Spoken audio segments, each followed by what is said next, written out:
భారతదేశపు 14వ ప్రధానమంత్రి, prime minister of India.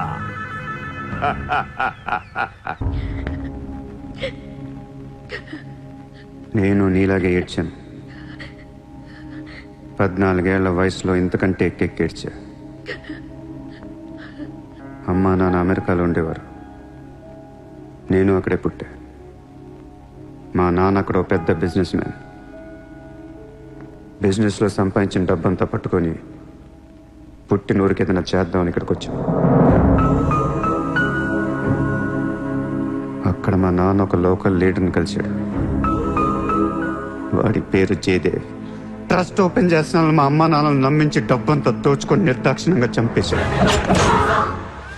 దారుణంగా కత్తులతో పొడిచి చంపేశాడు.